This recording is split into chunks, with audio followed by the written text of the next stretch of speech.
welcome back to What Arty Noobs with General Disturbance. This is the SU-8, the Tier 6 Soviet SPG. This one's located on the north spawn of Cliff, and it's under the command of ProvoBob. Now, he's landed in a Tier 7 game, but it's reduced numbers because, of course, sometimes they can't get enough players on the Australian-New Zealand server. So they're 2 players down on the game. It's only a 13 versus 13 game. Game on. Well, he's armed with a 152mm howitzer mounted on top of a hull that previously belonged to a T-28.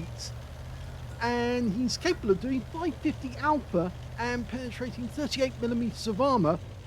Standard reload 19.65 seconds. ProvoBob's got 17.01.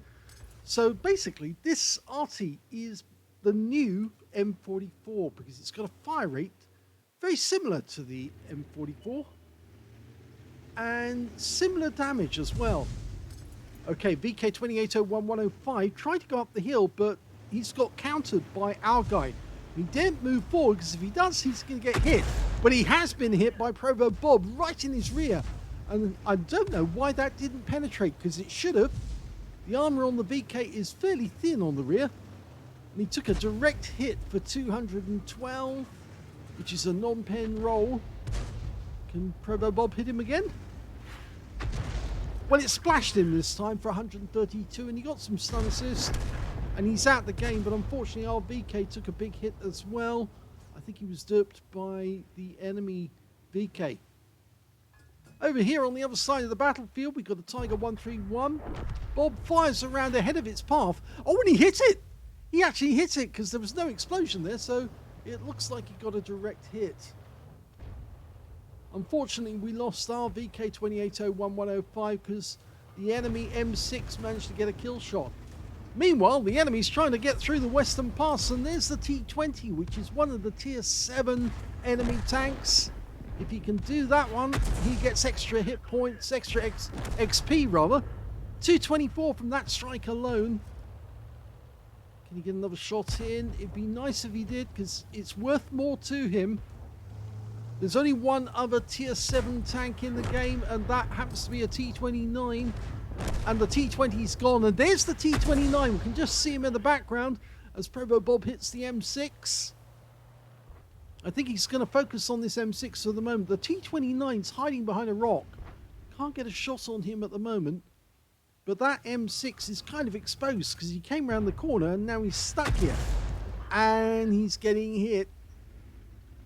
Now he's fixed his track and he's pulling back while he's still stunned. Opportunity to get some stun assists. Can he get another round in? One of his rounds has hit the turret. It looks like it hit the mantlet. And he's got another hit, this time 180. So that M6 has certainly suffered. There's the T29. You can just see him hiding behind the rock. And we saw the tracer coming up from the enemy Arty, who happens to be in K1.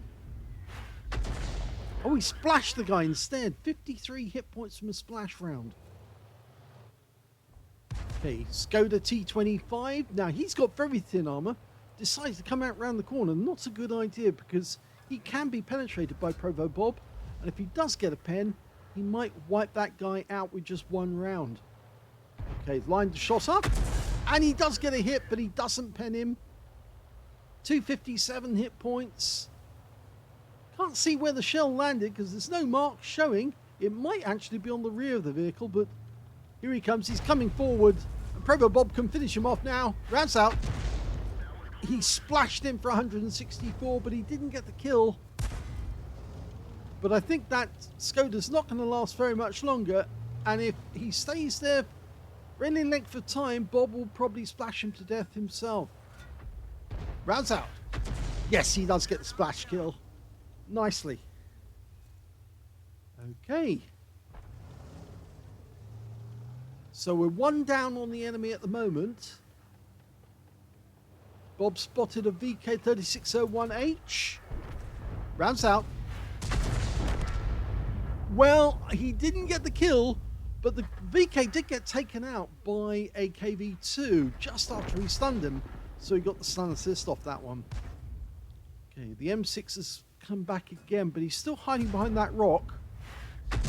And that shell hit the rock face, so he didn't get anything out of that one. There's also a Baguette Panther somewhere around that corner. The Bretagne Panther, the French version of the Panther tank, captured by the French and put into action during the Normandy campaign. Our team seems to be doing quite well because they're now 2 up on the enemy. Here's one of the enemy tanks. It's the T-29. He's just behind that rock. I think he's about to come out from behind that rock. ProvoBob's lining up the shot for just beyond the tree. Rounds out. Oh, he got him! He hit him! Yep, there was no explosion, but the tree went down, so I think, yes, he actually hit the T-29 in the side. But we don't know where that enemy is gone now. It might be worth firing around in just to see if he's still there. No, he has moved.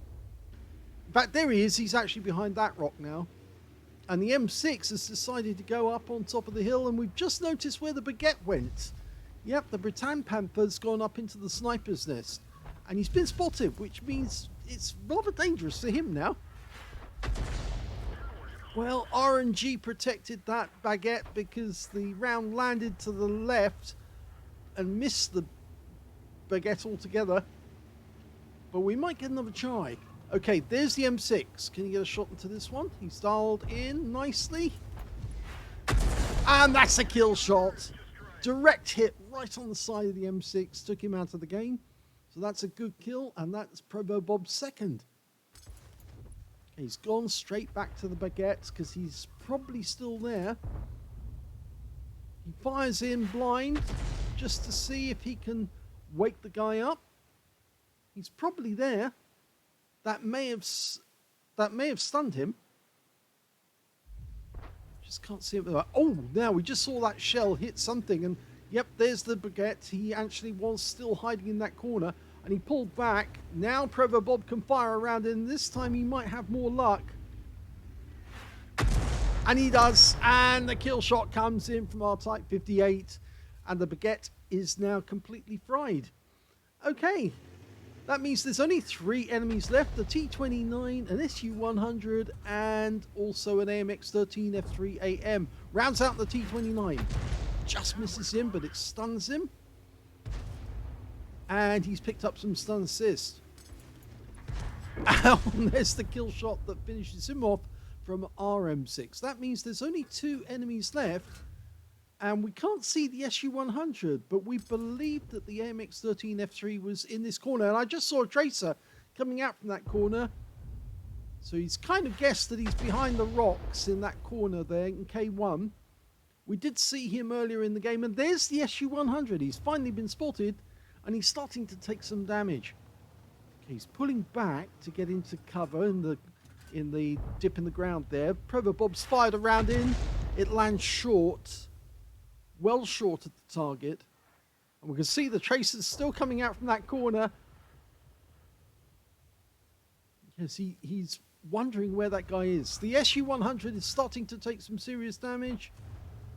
He's almost a one-shot now. We could probably splash him to death. Just need to put the round near him. And he's gone. The M6 claimed the kill, and now that just leaves the enemy Arty, the AMX-13 F3AM. And the Poodle on our team, who happened to be AFK for most of the battle, has finally come awake.